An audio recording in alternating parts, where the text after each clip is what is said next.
Napasigaw si Josefa nang makitang itinapon ni Deborah ang munting kahon ng alahas na bigay ng kanyang yumaong asawa. Gumulong ang lumang singsing na suot niya mula pa noong kabataan niya, pati na ang isang medalyon na may litrato ng kanyang pamilya at kung saan-saan pa. Pakiramdam niya, kasama sa pagbagsak ng mga alahas ay ang kanyang puso. Ito ang unang araw niya sa Manila. At hindi ito ang inaasahan niyang pagtanggap mula sa kanyang manugang. Manang, ano ba? Niyani na. Gayan mag si Deborah. Deborah, hano hiridiam huthay perakista tayo? Ang tinig ni Deborah ay matalim. Parang kutsilyong tumatagos sa kanyang puso. Ano ba yan? Ang baboy tingnan. Palalain lang sa bahay ko. Hindi ko kailangan ng mga basura rito. Alisin niyo yan. Utos ni Deborah sa katulong habang nakatingin sa kanya ng may paghamak. Para bang ang mga bagay na minahal niya ay walang halaga sa mga mata nito. Nag-init ang mga mata ni Josefa. Buong buhay niya, itinuro sa kanya na pahalagahan ang bawat bagay, lalo na ang mga may sentimental na halaga. Ang mga alahas na yon ay paalala ng pagmamahalan nila ng kanyang asawa at ng mga pangarap nila para sa kanilang pamilya. Deborah, bakit mo ginawa iyan? Iyan ang mga alaala ng aking asawa. Mahina niyang tanong, ngunit may halong pakiusap. Tumingin lang si Deborah sa kanya, kaswal na kaswal. Manang, sorry na. Gayon mo rauo ng Mama Deborah? Hiriya ang tulaing batuo, beihang litu, hasiket berlionto, outfosta ayeboso. Layan na pera din na Berlinue gayat inyo meratust kastil lang o fen of law se alalan. Hindi na lang hatus tigen sa kuwe kasagite, food sa sheo landay po era hiyo hanggun hey peritu. Ang suyang hinda kakol na hanusan haze girl naknang siya si ulop, pat maginbi ayaw ba? Sige po, Josefa, sabi niya. May bahid ng pagkayamot sa boses. Basta masay pa si malima ka. Naramdaman ni Josefa ang bigat ng pighati. Hindi lang ang mga alahas ang nawala, kundi pati na rin ang pag-asa niyang magkaroon ng payapang buhay kasama ang kanyang nag-iisang anak. Pinulot niya ang mga nagkalat na alahas, bawat isa ay parang nagtatago ng isang kwento. Sa halip na yakapin, ito ang nakuha niya. Pakiramdam niya, naging isang estranghero siya sa sariling pamilya. Gabi na. Tahimik ang buong bahay. Pinagmasdan ni Josefa ang litrato ng kanyang pamilya. Siya, ang kanyang asawa, at ang batang Rafael na nakangiti. May pangako noon sa mga mata ni Rafael na hinding-hindi siya iiwan. Ngayon, saan na ang pangakong iyon? Narinig niya ang mahinang usapan mula sa sala. Nagkunwari siyang natutulog at dahan-dahang lumapit sa pinto para makinig. Si Deborah at Rafael. Bakit ba kasi kailangan pa siyang dalhin dito, Rafael? Nakakahiya sa mga kaibigan ko. Isa siyang tinik sa lalamunan ko. Bulong ni Deborah, puno ng pagkadismaya. Deborah, nanay ko siya. Hindi ko siya pwedeng pabayaan. Pabayaan? Gusto mo bang balikan ang buhay mo sa probinsya, Rafael? Ang bahay mong sira-sira, ang walang kwentang lupa nyo? Gusto mo bang maging mahirap ulit? Natahimik si Rafael. Narinig ni Josefa ang pagkabigo sa tinig ng kanyang anak. Kailangan nating alisin siya sa lalong madaling panahon. Ang huling mga salita ni Deborah ay kumapit sa hangin, malinaw at nakakapanginig ng laman. Hindi ito ang unang beses na nakarinig si Josefa ng ganito. Ngunit sa pagkakataong ito, naramdaman niya ang matinding takot. Para siyang nakakarinig ng isang bulong ng kamatayan. Kinabukasan, parang walang nangyari. Naging mas masaya pa si Deborah na tila nagtagumpay sa pagpapatalsik ng isang kaaway. Si Rafael naman, abala sa kanyang trabaho, halos hindi na umuuwi. Ang malaking bahay na inaakala ni Josefa ay magiging kanlungan niya, ay naging gintong hawla. Malawak, maganda, ngunit walang kaluluwa. Isang hapon, habang nagdidilig si Josefa ng mga halaman sa maliit na balkonahe, Biglang lumabas si Deborah. Manang, may schedule po akong ipaspray ang mga halaman. Baka po makasama sa inyo ang amoy. Huwag na po kayong mag-alaga niyan. Wala ni isang pahiwatig ng pag-aalala sa tinig ni Deborah. Para bang ang mga halaman at siya ay mga dekorasyon lang na pwedeng palitan. Naramdaman ni Josefa ang unti-unting pagpatay sa kanyang mga pagnanais. Ang pag-aalaga ng halaman ay isa sa iilang bagay na nagbibigay sa kanya ng kapayapaan sa gitna ng lahat ng ito. Pero Deborah, masarap sa pakiramdam ang alagaan ng mga halaman. Nakakapawi ng pagod. Manang, may mga hardinero po tayo. At saka, busy po kayo sa pag-check up nyo. Huwag na po kayong mag-alala. Umiling si Deborah. Tila ba naiintindihan niya ang sitwasyon.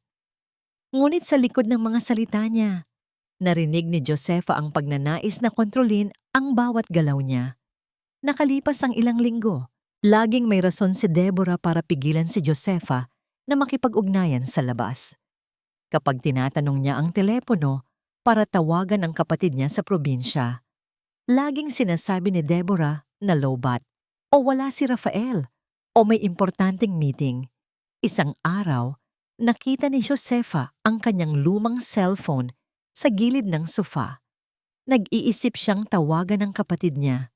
Ngunit bago pa niya hawakan, biglang kinuha ito ng katulong. Ma'am Josefa, sabi po ni Ma'am Deborah, ako na lang daw po ang mag-charge nito. Baka daw po masira. Pakiramdam ni Josefa ay parang pinunit ang bawat piraso ng kanyang pagkatao. Wala na siyang sariling privacy. Para siyang bilanggo sa sariling pamilya. Isang gabi, habang nag-iisa sa kwarto, inilabas niya ang lumang kahon ng pananahi. Dito niya itinatago ang litrato ng kanyang apo, si Maria. Maliit pa si Maria. May matatamis na ngiti at mga matang kasing linaw ng tubig sa ilog sa kanilang probinsya. Naaalala niya ang tawa ni Maria, ang mga yakap nito, ang kanyang apo, ang liwanag ng kanyang buhay. Maria ko, bulong niya habang hinahaplos ang litrato. Napakasakit ng pangungulila. Miss na niya ang probinsya, ang simoy ng hangin, ang mga simpleng kwentuhan sa umaga, ang tawanan ng mga bata. Miss na miss niya ang pagiging Josefa na hindi kailangan magpanggap o matakot. Pumatak ang isang luha mula sa kanyang mata at sinundan pa ng marami. Hindi ito ang buhay na pinangarap niya para sa sarili. Hindi ito ang buhay na ipinangako ni Rafael. Habang umiiyak, napansin niya ang isang sobre na nakasingit sa ilalim ng kanyang unan. May tatak probinsya. Hindi niya ito napansin dati. Binuksan niya ang sobre, nanginginig ang mga kamay. Ito ay sulat mula sa kapatid niya. Ang petsa sa selyo ay ilang linggo na ang nakakaraan. Nakasaad sa sulat na may malubhang sakit ang kanilang tiyo at kailangan ng tulong. Nanlaki ang mga mata ni Josefa. Bakit hindi niya ito natanggap agad? Naaalala niya ang mga araw na laging may dahilan si Deborah para kunin ang mga sulat o hindi ibigay ang telepono. Isang malaking, nakakapangilabot na realizations ang tumama sa kanya. Si Deborah, siya ang dahilan kung bakit hindi niya natanggap ang sulat na ito. Siya ang may pakana ng lahat ng paghihirap niya. Hindi lang siya pinapahirapan ni Deborah, sinisira din nito ang kanyang ugnayan sa kanyang pamilya. Hawak ang sulat, naramdaman ni Josefa ang matinding galit. Ang kanyang tiyo ay naghihirap at siya, na nasa tabi lang, ay walang nagawa dahil sa kasamaan ng kanyang manugang.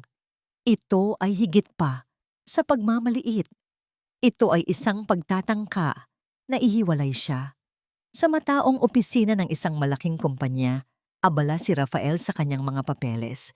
CEO na siya. Ang pangarap niyang posisyon mula pa noong bata siya sa probinsya. Naabot niya ang lahat ng gusto niya. Pero bakit parang may kulang? Bakit parang may mabigat na nakadagan sa kanyang dibdib? Isang tawag mula kay Deborah. Rafael, kailangan mong umuwi agad. Si Manang Josefa, nagkakalat na naman. Bumuntong hininga si Rafael. Ito na naman. Sa tuwing nagiging abala siya sa trabaho, Laging may gulo sa bahay na gawa raw ng kanyang ina. Anong ginawa niya ngayon, Deborah? Tanong niya. May pagod sa tinig. Ayun, nakikialam na naman sa mga gamit ko. At saka, gustong tawagan ng mga kapitbahay niyo sa probinsya. Sabi ko, nakakahiya. May himig ng pagkadismaya si Deborah. Pinipilit niyang intindihin ang sitwasyon. Ang kanyang ina ay simple, sanay sa probinsya. Iba talaga ang Maynila. Nang gabing iyon, pag-uwi niya, sinalubong siya ni Deborah na may kunwari malungkot na muka. Rafael, kausapin mo naman ang nanay mo. Ayaw makinig. Gusto pang umuwi. Pero sino naman ang mag-aalaga sa kanya doon? Dito, safe siya. Pinilit ni Deborah na ipakita na nag-aalala siya, ngunit sa totoo lang, may kung anong lamig sa kanyang mga mata na hindi gusto ni Rafael. Sige, ako na ang bahala. Pumunta si Rafael sa kwarto ng ina. Nakita niya si Josefa na nakaupo sa gilid ng kama. Hawak ang isang lumang libro. Nakita niya ang lungkot sa mga mata nito. Ma, simula ni siya. Tumingin si Josefa sa kanya at sa isang sandali, bumalik si Rafael sa pagkabata. Flashback. Nakaupo sila sa ilalim ng mangga sa kanilang bakuran. Hawak ni Rafael ang isang lumang bola at si Josefa naman ay nagbuburda. Ma, paglaki ko, kukunin kita sa Maynila. Bibili ako ng malaking bahay at hindi ka na maghihirap. Nakangiti si Josefa, hinaplos ang buhok ng kanyang anak. Basta anak, huwag mong kalimutan ang pinagmulan mo. Ang tunay na yaman ay ang pamilya. Ngumiti si Rafael at nangako sa kanyang ina. End of flashback. Ngayon, sa loob ng malaking bahay sa Maynila, parang 1,000 milya ang layo nila sa ilalim ng manggang iyon. Ma, ano po bang nangyayari? Bakit ayaw niyo pong makinig kay Deborah? Anak, gusto ko lang tawagan ng kapatid ko. Kailangan ko lang malaman ang kalagayan niya. May sakit daw si Tio Nestor. Sabi ni Deborah, okay naman daw po si Tio. Huwag niyo na daw po masyadong intindihin.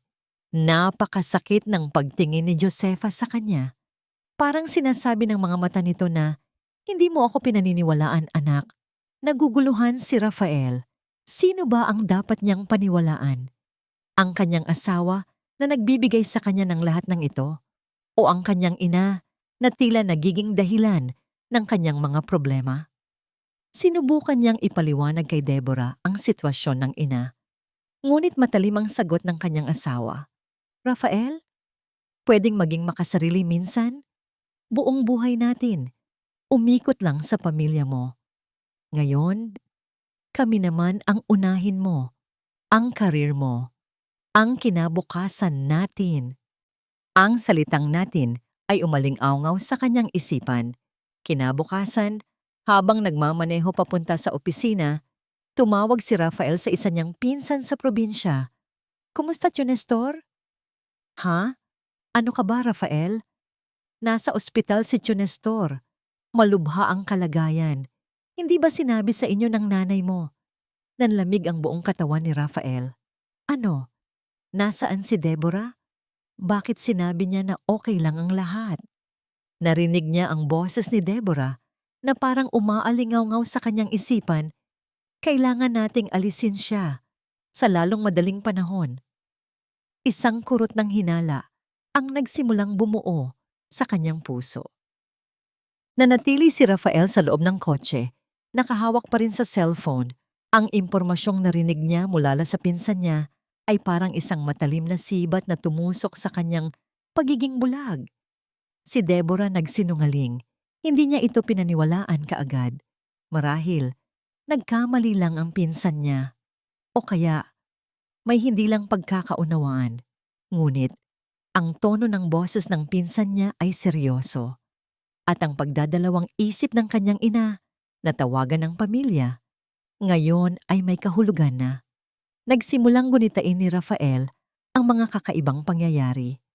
Ang biglaang pagkawala ng lumang cellphone ng ina, ang madalas na pagbabawal ni Deborah sa ina na makipag-usap sa sinuman.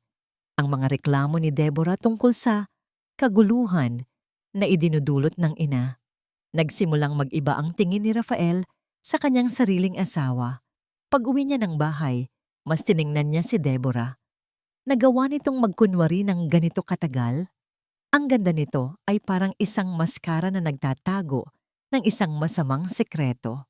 Kinagabihan, nagkunwari si Rafael na may importante siyang tawag sa labas. Nagtago siya sa balkonahe at ginamit ang kanyang pangalawang cellphone para tawagan ang kapatid ng kanyang ina. "Ate, kumusta?" Si Rafael po ito. Narinig niya ang boses ng kanyang tiyahin. May bahid ng pag-aalala. "Rafael, ikaw pala. Hindi ba sinabi sa'yo ng nanay mo? Nasa ospital si Tio Nestor. At si Josefa? Kumusta na siya?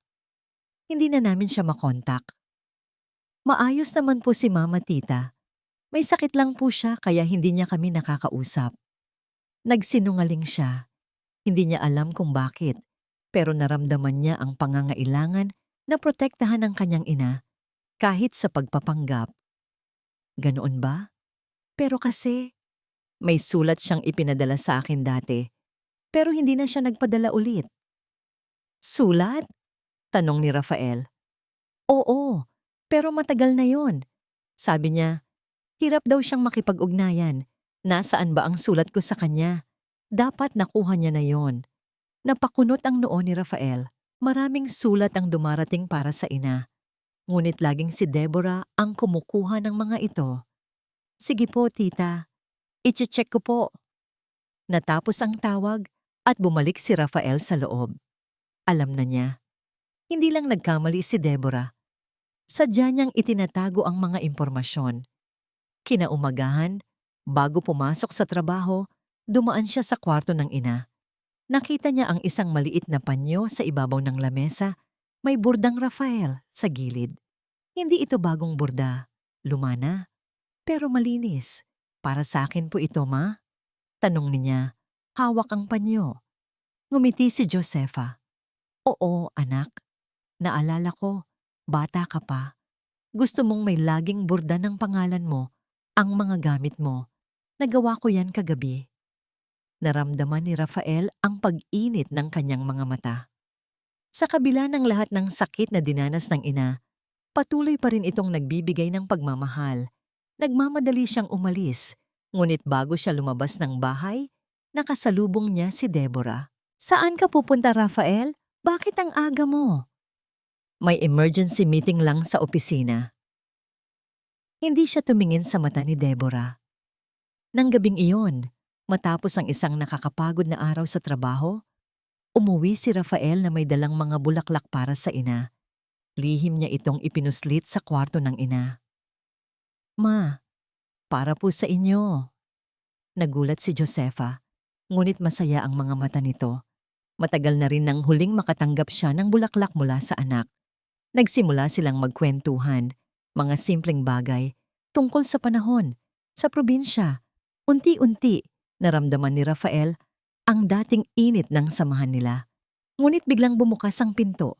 Si Deborah. "Anong ginagawa niyo rito?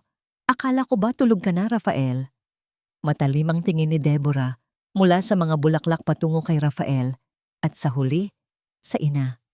"Nagkukwentuhan lang kami, Deborah. Rafael, may gagawin ka pa. At saka, kailangan na ring magpahinga ni Manang Josefa. Maaga pa bukas." Wala nang nagawa si Rafael kundi sumunod. Nang makalabas sila ng kwarto, hinarap niya si Deborah.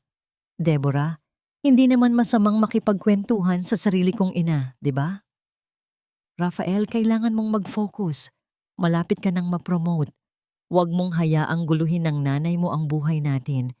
Nagsisimula pa lang tayo." Nagpatuloy si Deborah, ngunit hindi na nakikinig si Rafael. Nagsimulang umalingaw-ngaw sa kanyang isipan ang mga salita ng kanyang pinsan at tiyahin, at ang nakakatakot na mga salita ni Deborah tungkol sa pag-alis sa ina. Biglang nag-vibrate ang cellphone ni Rafael. Isang unrecognized number. Sinagot niya. "Hello? Sir Rafael? Kausap ko po ba si Rafael de la Cruz?" "Oo, ako nga. Sino po sila?" Sir, may mahalaga po akong sasabihin sa inyo tungkol kay Deborah. Sa nakaraan niya, mag-ingat po kayo. Hindi siya ang akala nyo. Isang kakilala niya ako dati. Marami siyang tinatago. Kinabahan si Rafael. Napatingin siya kay Deborah na nakangiti pa rin. Tila walang alam sa kanyang naririnig. Natigilan si Rafael, hawak ang cellphone. Ang boses sa kabilang linya ay hindi pamilyar. Ngunit ang mga salita nito ay tumagos sa kanyang utak. Marami siyang tinatago. Napatingin siya kay Deborah na abala sa pag-aayos ng mga bulaklak sa mesa. Nakangiti. Hindi siya pwedeng magkamali. May masamang hangin sa likod ng magandang mukha ng kanyang asawa. Sino ka? Tanong ni Rafael. Pilit na pinapakalma ang sarili. Hindi na po importante kung sino ako, sir. Ang mahalaga, mabigyan ko kayo ng babala. Si Deborah, may kinasangkutan siyang kaso dati sa Pampanga. May niloko siyang negosyante. At saka, hindi siya ang akala niyong mayaman. Parang gumuho ang mundo ni Rafael. Ang lahat ng kwento ni Deborah tungkol sa kanyang mayamang angkan at magandang buhay noon ay puro kasinungalingan. Hindi totoo yan, bulong niya. Ngunit narinig ito ni Deborah. Sino yan, Rafael? Tanong ni Deborah. May bahid ng pagdududa. Wala. May nagkamali lang ng tawag. Pinutol ni Rafael ang tawag, ngunit huli na. May nakita siyang kakaiba sa mga mata ni Deborah. Isang mabilis na kislap ng takot na mabilis ding napalitan ng pilit ng ngiti. Kinaumagahan, ginamit ni Rafael ang lahat ng koneksyon niya para mag-imbestiga tungkol sa nakaraan ni Deborah. Discreetly, ayaw niyang gumawa ng gulo pero kailangan niyang malaman ang katotohanan. Ang kanyang mga koneksyon ay naghatid ng nakakagimbal na impormasyon. Si Deborah ay isang ulila na lumaki sa isang ampunan, hindi sa mayamang pamilya tulad ng sinasabi niya. Ang kanyang tunay na pangalan ay ibang-iba.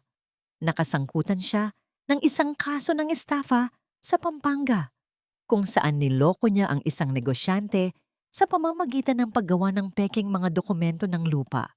Hindi siya nakulong dahil sa kakulangan ng matibay na ebidensya, ngunit naglaho siya ng parang bula matapos ang insidente. Ang lahat ng yaman ni Deborah, ang lahat ng sinasabi niya tungkol sa kanyang pamilya ay pawang kasinungalingan. Gumawa siya ng bagong pagkatao para makapasok sa mundo ng mga mayayaman at si Rafael ang kanyang ginamit. Nanginginig ang mga kamay ni Rafael habang binabasa ang report. Hindi lang ang pera niya ang pinagkaitan. Ang buong buhay niya, ang pagmamahal niya, ay ginamit lang ng isang manloloko. Ang pinakamasakit, ang ginawa nito sa kanyang ina. Naramdaman ni Rafael ang isang malalim na galit na ngayon lang niya naramdaman. Hindi lang para sa kanyang sarili, kundi para sa kanyang ina. Samantala, napansin ni Deborah ang pagbabago kay Rafael. Hindi na ito madaling lokohin. May kung anong liwanag sa mga mata nito na tila ba may natuklasan. Hindi na rin ito sumasamba sa bawat salita niya. At ang patuloy na pag-aalaga nito sa ina. Kailangan ko na siyang alisin. Napagdesisyon na ni Deborah na oras na para kumilos. Nag-umpisa siyang gumawa ng plano. Mayroon siyang kaibigan na may-ari ng isang malaking nursing home sa malayo, sa probinsya pa. Dito niya balak idala si Josefa. Bibigyan niya ng malaking pera ang kaibigan niya para wag nang ibalik si Josefa kahit anong mangyari.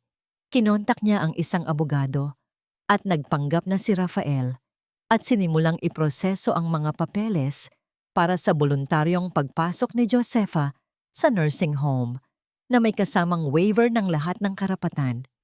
Isang araw, habang papalabas si Rafael ng bahay para sa trabaho, narinig niya ang pag-uusap ni Deborah at ng isang lalaki sa telepono. Oo, kailangan na nating tapusin ito. Ayoko nang makita pa ang matandang yan. Ipadala mo na agad ang mga papeles sa nursing home. Huwag kang mag-alala, malaki ang bayad. Natigilan si Rafael. Nursing home? Mabilis siyang pumasok sa loob. Nakita niya si Deborah na nakatalikod, may hawak na folder. Deborah, anong sinasabi mo? Napalingon si Deborah. Biglang nanlaki ang mga mata. Nagulat, ngunit mabilis ding nagkunwari. Oh, Rafael, wala, kausap ko lang ang kaibigan ko tungkol sa charity event. Charity event? Narinig ko ang nursing home at matanda. Ano yan, Deborah? Rafael, huwag ka namang magulo. Alam mo naman ang nanay mo. Medyo nahihirapan na tayong alagaan. Para sa kanya rin ito. Mas maaalagaan siya doon. Nagsimulang kumulo ang dugo ni Rafael. Ang pagpapanggap ni Deborah ay nakakadiri. Walang sinabi si Mama sa akin na gusto niyang pumunta sa nursing home. At bakit ko narinig na alisin siya? Ngumiti si Deborah, isang nangiting puno ng paghamak. Rafael, huwag kang magpaka-ignorante. Sa tingin mo ba, siya ang magdedesisyon? Ikaw ang asawa ko, Rafael. At kung anong gusto ko, iyon ang masusunod. Biglang itinapon ni Rafael ang folder na hawak ni Deborah. Nagkalat ang mga papeles, mga dokumento para sa nursing home, waiver. Niloloko mo ako, Deborah, at niloloko mo ang nanay ko. Akala mo ba hindi ko nalaman ang tungkol sa'yo? Ang nakaraan mo, ang panloloko mo sa Pampanga. Nanlaki ang mga mata ni Deborah. Nawala ang kanyang pilit na ngiti. Ang kanyang mukha ay naging puno ng galit. Sino ang nagsabi sa'yo? Sino? Ha? Walang nakakaalam niyan. Nalaman ko na. Ang lahat ng kasinungalingan mo. Ang lahat ng ginawa mo sa nanay ko. At ano ngayon, Rafael? Sa tingin mo ba, mabubuhay ka nang wala ako? Ako ang nagdala sa iyo rito. Ako ang nagbigay sa iyo ng posisyon. Kung iiwan mo ako, mawawala ang lahat sa iyo. Lumapit si Deborah, tinitigan si Rafael sa mata. Isang banta. Subukan mo akong kalabanin, Rafael. Mawawalan ka ng lahat. Ang pera mo, ang posisyon mo, pati na ang nanay mo. Napaatras si Rafael. Ang lamig ng banta ni Deborah ay kumapit sa kanya. At ano ang gagawin mo, Deborah? Sasaktan mo ang nanay ko? Hindi ko kailangan saktan. Hindi na siya makakatakas. Narinig niya ang banta. Hindi lang tungkol sa posisyon. Ito ay tungkol sa buhay. Rafael? Narinig niya ang mahinang tinig ng kanyang ina. Nakatayo ito sa likod niya, nanginginig. Nakita nito ang lahat. Ma! Ngunit huli na, nagsimulang umikot ang paningin ni Josefa.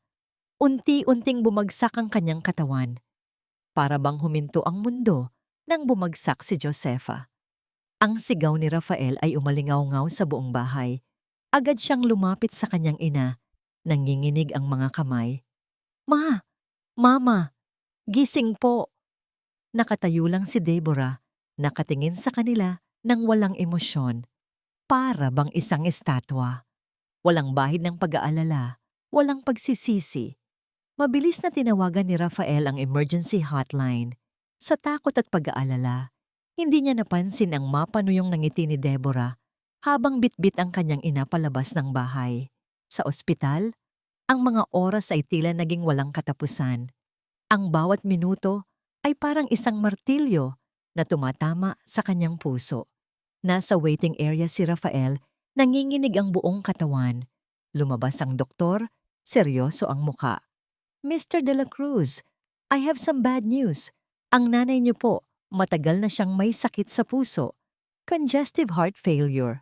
At dahil po sa stress at puyat, lumala po ang kondisyon niya. Maari po siyang hindi na magising. Gumuho ang mundo ni Rafael. Hindi lang isang sakit. Matagal na. Bakit hindi niya alam? Bakit hindi sinabi ng ina? Naalala niya ang mga araw na laging may dahilan ng ina para magpahinga.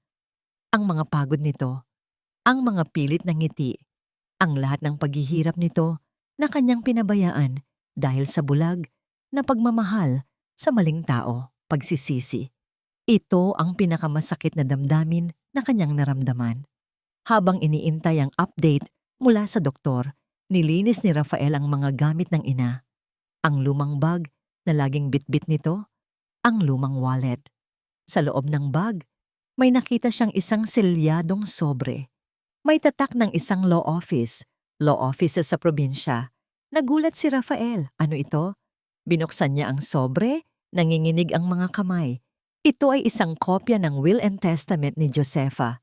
Hindi ito ang will na alam niya. Ang will na sinasabi ni Deborah na wala naman kikitain at walang kwenta. Basahin niya ang mga pahina at lalong nanlaki ang kanyang mga mata. Ang kanyang ina, si Josefa, ay hindi pala mahirap. Ang malawak na lupain sa kanilang probinsya, ang mga lupang minana niya sa kanyang lolo't lola ay may napakalaking halaga. Sa katunayan, ito ay nasa ilalim ng isang kasunduan sa isang malaking agritourism company. Ang will ni Josefa ay nagsasaad na ang halos lahat ng lupain ay iiwan niya sa kanyang apo, si Maria, at ang isang malaking porsyento ng kikitain mula sa agritourism ay ilalaan para sa community development sa kanilang probinsya. Sa ilalim ng pamamahala ng isang trust fund, may kondisyon. Ang lupain ay mapupunta lang kay Maria kapag napatunayan ni Rafael ang kanyang sarili na kaya niyang maging isang responsableng ama at anak. At kung magbabalik siya sa probinsya upang pamunuan ang development ng komunidad. Si Deborah. Nagsimulang magtugma ang lahat ng piraso ng puzzle sa isipan ni Rafael. Ang pagpapahirap kay Josefa, ang pagtatago ng mga sulat, ang pagpipilit na walang kwenta ang probinsya, ang paghahanap ng nursing home. Si Deborah, sinubukan niyang makuha ang lahat, sinubukan niyang linlangin siya, niloko niya ang kanyang sariling ina. Biglang bumukas ang pinto. Si Deborah. Nakangiti, ngunit may bahid ng paghamak. Kumusta na ang matanda? Tanong niya. Sana naman, matulog na siya ng tuluyan para matapos na ang lahat ng gulo. Hindi na napigilan ni Rafael ang kanyang sarili. Tumayo siya, ang kanyang mukha ay puno ng galit. Hayop ka, Deborah. Paano mo nagawa ito sa ina ko? Sa akin? Itinapon niya ang mga papeles ng will kay Deborah. Ang will ng nanay ko. Akala mo ba, hindi ko malalaman? Ang lahat ng kasinungalingan mo, ang panloloko mo sa Pampanga, ang pagtatangka mong ipasok ang nanay ko sa nursing home para mawala siya ng tuluyan, para makuha mo ang lahat ng pera niya. Nanlaki ang mga mata ni Deborah na wala ang kanyang pagpapanggap. Ang kanyang mukha ay puno ng galit at takot. Rafael, huwag kang magulo. Magkaibigan tayo. Pwede pa tayong mag-usap. Wala na tayong pag-uusapan, Deborah. Ang lahat ng ito ay kasinungalingan. Ang lahat ng pinaniwalaan ko sa iyo ay puro peke. Hindi ka nag-iisa. Ang pamilya ko, ang ina ko, ang pinagsamantalahan mo. Wala kang mapapala, Rafael. Kung hiwalayan mo ako, ibubunyag ko ang lahat ng baho mo. Mawawala ang lahat ng posisyon mo. Mawawala ang pera mo. At baka masira pa ang reputasyon mo sa industriya. Kasinungalingan lahat yan. Mas gugustuhin kong mawala ang lahat kaysa manatili sa piling ng isang tulad mo. Isang malakas na sampal ang dumapos sa pisngi ni Rafael. Mawawala ka sa akin, Rafael. Hindi mo ako kilala. Ngunit hindi na natakot si Rafael. Ang galit niya ay mas malakas kaysa sa takot. Umalis ka, Deborah. Umalis ka sa buhay ko. Ngayon na. Nagdilim ang mukha ni Deborah. Sinampal niya muli si Rafael at pagkatapos ay umalis nang walang lingon-likod. Umalis siya. Dala ang kanyang galit. At marahil ang kanyang huling banta. Naiwan si Rafael mag-isa sa ospital. Ang kanyang ina nasa bingit ng kamatayan. Ang kanyang asawa, isang manloloko. Ang kanyang buhay, isang malaking kasinungalingan. Pakiramdam niya na wala ang lahat. Ang kanyang ina, ang kanyang asawa, ang kanyang pag-asa, ang kanyang pagkatao. Ito ang pinakamababang punto ng kanyang buhay. Mr. De La Cruz, tawag ng isang nurse, hindi po kami makakakita ng improvement sa kondisyon ng nanay niyo. Kailangan na po nating maghanda. Bumalik si Rafael sa kwarto ng ina. Nakita niya ang mapayapang mukha nito, ngunit ang linya ng monitor ay halos flat na. Narinig niya ang boses ng isang abogado sa telepono. Mr. De La Cruz, may natanggap po kaming complaint from your wife, Mrs. Deborah De La Cruz. May kaso po kayong adultery at lalo na, may kaso po kayong attempted fraud. May ebidensya daw po siya na nagtatangka kayong kunin ang properties ng nanay niyo. Hindi niya na narinig ang iba pa. Ang lahat ng nawala. Ito ang pinakamababang punto. All is lost. Nakatayo si Rafael sa gitna ng ospital, walang emosyon. Ang mundo niya ay gumuho. Ang ina niya, nasa bingit ng kamatayan. Ang asawa niya, isang taksil. Ang kanyang pangalan, sinisira. Ngunit sa kabila ng lahat ng sakit, may isang maliit na spark ng apoy na nagliyab sa kanyang puso. Ito ang apoy ng pagmamahal para sa kanyang ina, ang apoy ng pagsisisi at ang apoy ng desisyon na itama ang lahat. Hindi ko siya hahayaan, bulong niya. Hindi ko hahayaan na matulog ka ng walang katarungan, ma. Pinag-isipan niya ang lahat. Ang tanging paraan para mabuhay ang ina, kahit sa huling sandali, ay ang ibalik ito sa lugar na pinakamamahal nito, ang probinsya. Nagdesisyon si Rafael. Kinontak niya ang isang pribadong nurse at isang ambulansya. Wala siyang pakialam kung anong mangyari sa kanyang trabaho, sa kanyang reputasyon o sa mga kaso ni Deborah. Ang mahalaga ay ang kanyang ina. Nang gabing iyon, matapos ang masusing pag-iingat, dinala ni Rafael ang kanyang ina pauwi sa probinsya. Ang mahabang biyahe ay puno ng katahimikan at pagdarasal. Nang makarating sila sa kanilang lumang bahay, sinalubong sila ng mga kapitbahay na may halong pagtataka at kalungkutan. Nakita niya ang mga matang puno ng pagkadismaya. Alam niya. Alam ng lahat ang mga kwento. Walang yumakap sa kanya. Walang nagsabi ng welcome home. Tanging mga malungkot na tingin at bulungan. Ngunit hindi na yun importante. Ang bahay na luma at simple, ngayon, ay parang isang kanlungan. Ang sariwang hangin, ang amoy ng lupa, ang tunog ng mga ibon. Ito ang lunas na kailangan niya. Inilagay niya ang kanyang ina sa lumang kama sa kwarto nito. Inayos niya ang mga kumot at naupo sa tabi nito. Hinawakan niya ang kamay ng ina na napakapayat na. Ma, nasa bahay na po tayo. Bulong niya habang pinipigilan ng luha. Patawarin niyo po ako, ma. Patawarin niyo po ako sa lahat ng kasalanan ko. Nagsimulang gawin ni Rafael ang mga gawaing bahay. Naglinis siya ng bahay, nagdilig ng mga halaman sa bakuran. Lumabas siya at sinubukang tulungan ang mga kapitbahay sa kanilang bukirin. Ngunit ang mga tao ay umiiwas pa rin sa kanya. Isang araw, habang nasa bukid siya, napansin niya ang isang matandang babae na nagbabasa ng libro sa ilalim ng puno. Si Aling Nena, ang lola ng kanyang pinsan.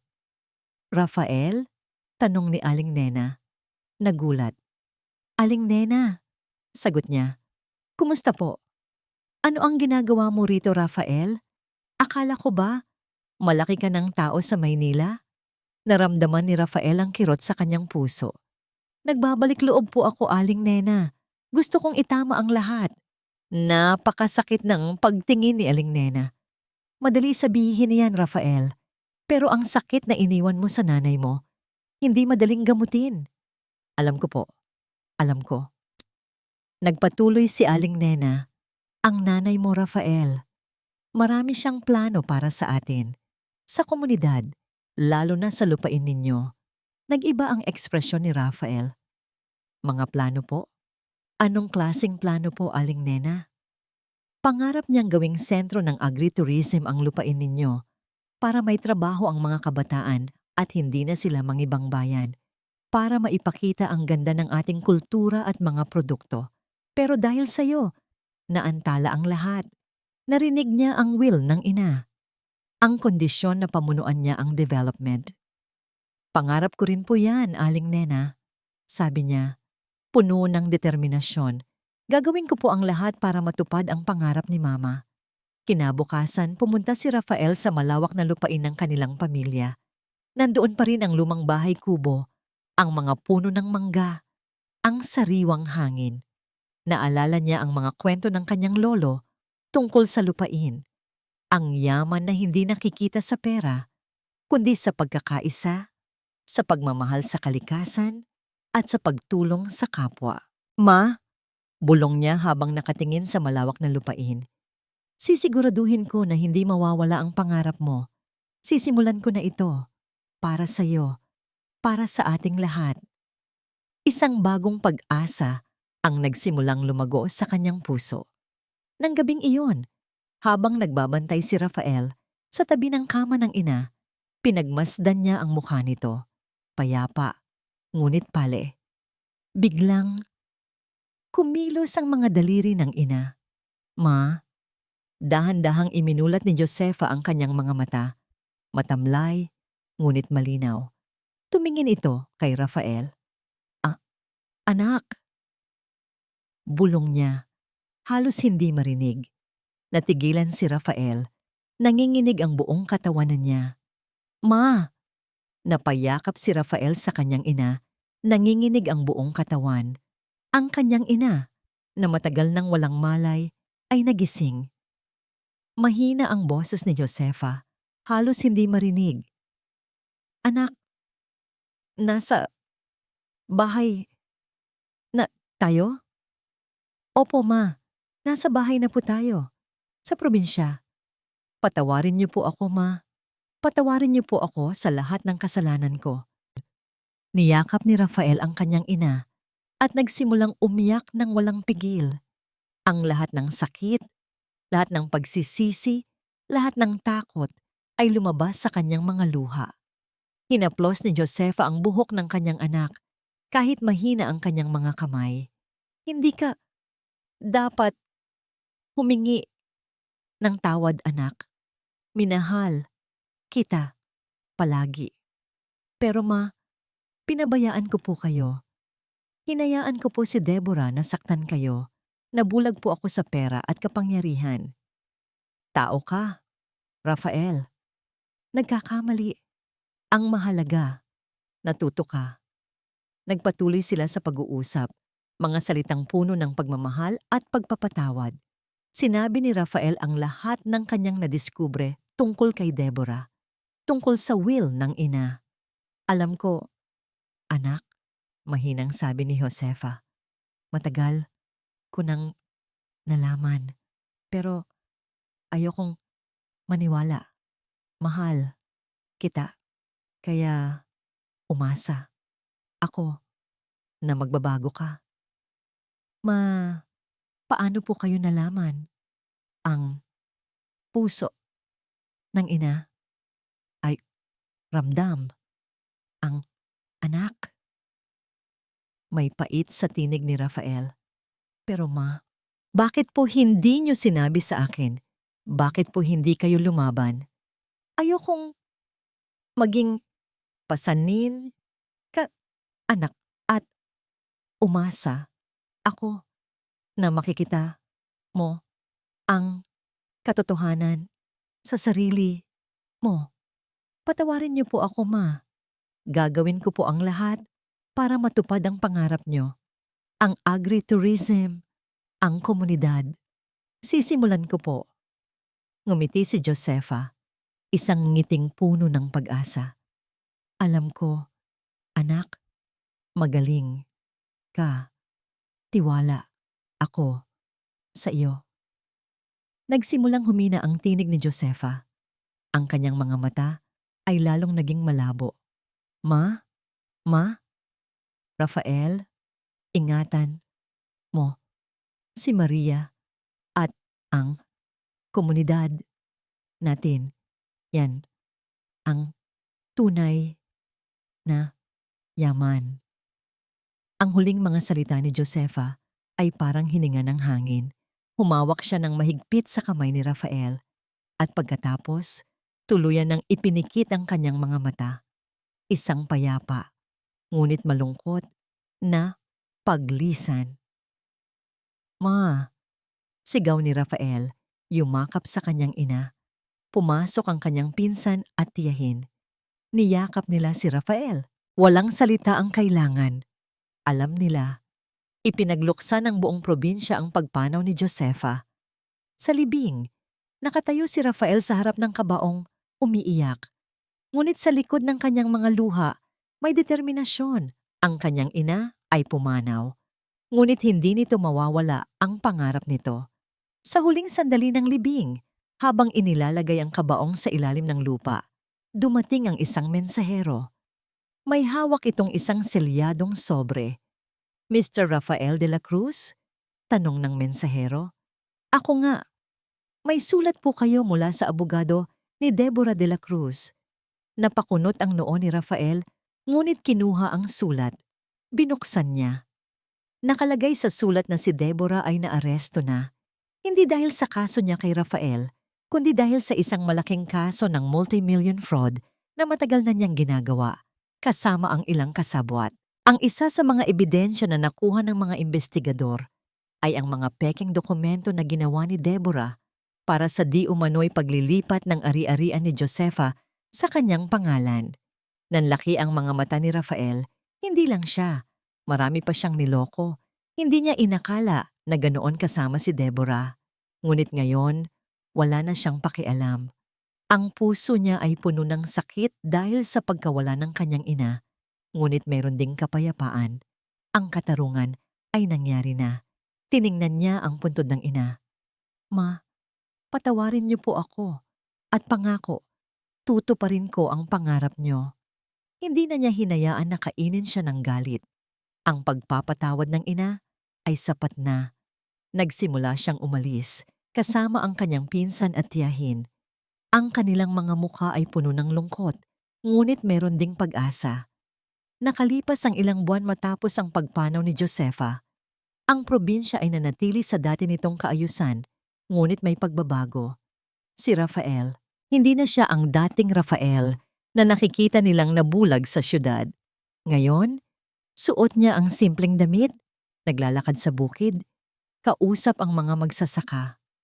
Sinimulan ni Rafael ang pagtupad sa dinasabing pangako niya sa kanyang ina. Ginamit niya ang mga dokumento ng will ng ina bilang gabay, ang lupain, ang agritourism, ang development para sa komunidad. Nagpatawag siya ng isang meeting sa plaza ng barangay. Nagtipon ang mga tao, karamihan ay may halong pag-aalinlangan. Si Rafael, na dating naging CEO ng isang malaking kumpanya, ngayon ay nagsasalita sa harap nila, tulad ng isang ordinaryong mamamayan. Mga kababayan, simula ni Rafael, nandito po ako para humingi ng tawad sa lahat ng aking pagkukulang, lalo na sa nanay ko, si Aling Josefa. At nandito rin po ako para ipagpatuloy ang kanyang pangarap. Ang pangarap na gawing sentro ng agrikultura at turismo ang ating probinsya para magkaroon tayo ng mas magandang kinabukasan. Hindi agad naniwala ang lahat. May mga bulungan. Paano ka namin pagkakatiwalaan, Rafael? Iniwan mo kami noon. Sabi ng isang matandang magsasaka. Tama po kayo. Sagot ni Rafael, puno ng kapakumbabaan. Nagkamali po ako, pero pinagsisihan ko po iyon. At ngayon, gusto kong patunayan sa inyo na nagbago na ako. Ibibigay ko ang lahat ng aking nalalaman, ang aking karanasan, para sa ating komunidad. Ipinakita niya ang mga plano, ang paggamit ng modernong teknolohiya sa pagtatanim, ngunit hindi iiwan ang mga tradisyonal na pamamaraan, ang paggawa ng mga produkto na gawa sa kanilang mga ani, ang pagtatayo ng mga bahay kubo na pwedeng upahan ng mga turista, ang paggawa ng isang eskwelahan para sa mga bata. Hindi ko po ito gagawin mag-isa, sabi niya. Kailangan ko po ang tulong ninyo, ang inyong kaalaman, ang inyong karanasan, ang ating pagkakaisa. Hindi pa rin sila kumbinsido, ngunit may isang bagay na nagbago sa kanilang mga mata. Isang maliit na kislap ng pag-asa. Nagsimula si Rafael. Siya mismo ang bumababa sa bukid, nagtatanim, nag-aararo. Hindi niya ikinahihiya ang maruming kamay. Nakikipag-usap siya sa mga magsasaka, nakikinig sa kanilang mga payo. Ginamit niya ang kanyang kaalaman sa negosyo para maghanap ng merkado para sa kanilang mga produkto. Sa gabi, siya ang nagtuturo sa mga bata sa isang maliit na makeshift classroom. Tinuturuan niya sila ng math, ng English, ng science. Tinuruan niya rin sila tungkol sa kahalagahan ng kanilang kultura at lupa. Unti-unting nagbago ang mga tao. Nakita nila ang tunay na pagbabago kay Rafael. Hindi na siya ang mayabang na taga-syudad. Siya na si Rafael, ang kanilang kababayan, ang kanilang leader. Nagsimulang magbunga ang kanyang pagsisikap. Ang mga ani ay mas marami, mas maganda ang kalidad. Ang mga produkto ay naibebenta sa mga bayan. Nagsimulang dumating ang mga turista sa mga bahay kubo. Ang probinsya ay nagsisimulang bumalik sa buhay. Ang mga bata ay nakapag-aral. Ang mga kabataan ay may trabaho. Ang mga matatanda ay may boses. Nasa gitna siya ng pagtuturo sa mga bata nang may isang kotse na dumating. Bumaba ang isang babae, may hawak na kamera. "Excuse me po," sabi ng babae. "Ikaw po ba si Rafael de la Cruz?" Tumingin si Rafael sa baba. Pamilyar ang mukha. Isang reporter mula sa Maynila. Isang reporter na minsan ay sumulat tungkol sa kanya at kay Deborah. "Oo, ako nga," sagot ni Rafael. "Ako po si Miss Reyes. Narinig po namin ang kwento ng muling pagsilang ng probinsya ninyo. Gusto po naming isulat ang inyong kwento, ang pagbabago ninyo, ang inyong inspirasyon." Napakunot ang noo ni Rafael. Ang lahat ng ito ay para sa kanyang ina. Hindi para sa publisidad. Ngunit alam niya rin na kung ibabahagi niya ang kwento, mas maraming tao ang maaaring matulungan. Mas maraming tao ang makakaalam sa pangarap ng kanyang ina. "Sige po," sabi ni Rafael. Tumingin sa mga bata na masaya na ngayon na nagbabasa. Sisimulan natin ang kwento sa pinagmulan. Nakalipas ang 5 taon, ang dating payak na probinsya ay naging isang huwarang komunidad. Ang mga sakahan ay yumabong na puno ng sariwang gulay at prutas. Ang agritourism ay umunlad. Dinarayo ng mga turista mula sa iba't ibang lugar na naghahanap ng kapayapaan at koneksyon sa kalikasan.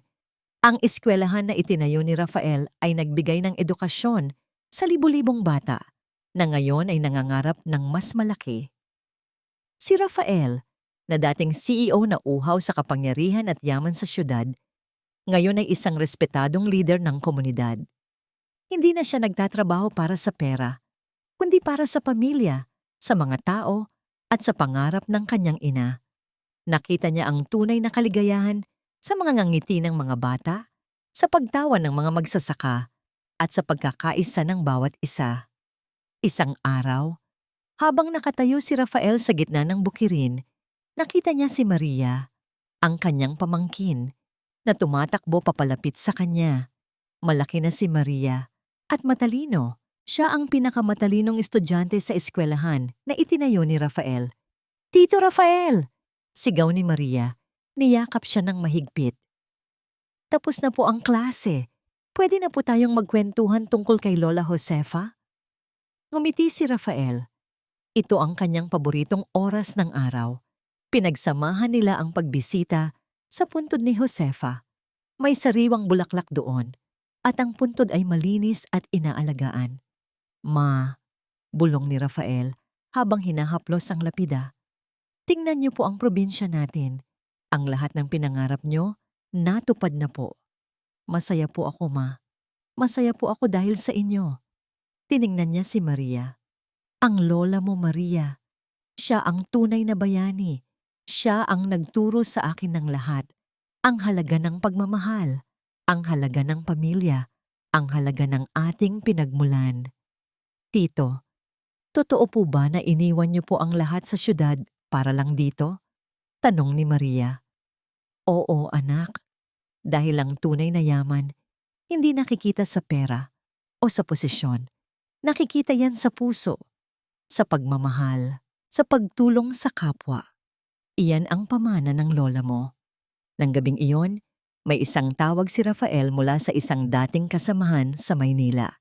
Isang alok na bumalik sa syudad, sa mas mataas na posisyon at mas malaking sweldo. Ngumiti si Rafael. Maraming salamat po, sir. Ngunit masaya na po ako rito. Ang pamilya ko, ang komunidad ko, ito po ang aking tahanan. Tinanggihan niya ang alok ng walang pagdadalawang isip, walang pagdududa, walang pagsisisi. Ang huling eksena, nakaupo si Rafael sa harap ng kanyang bahay kasama si Maria at ang ilang mga matatanda sa komunidad. Ang araw ay unti-unting lumulubog, nagbibigay ng gintong kulay sa mga bukirin. Ang simoy ng hangin ay sariwa, dala ang amoy ng mga bulaklak at lupa. Narinig niya ang tawanan ng mga bata na naglalaro sa kalayuan. Ang mga kwentuhan ng mga magsasaka na masaya na ngayon. Naramdaman niya ang init ng pagmamahal, ang kapayapaan. Nakuha niya ang lahat, hindi sa paraang inaakala niya noon, kundi sa paraang pinangarap ng kanyang ina. Ang buhay ay isang paglalakbay, puno ng pagsubok at pagkakamali.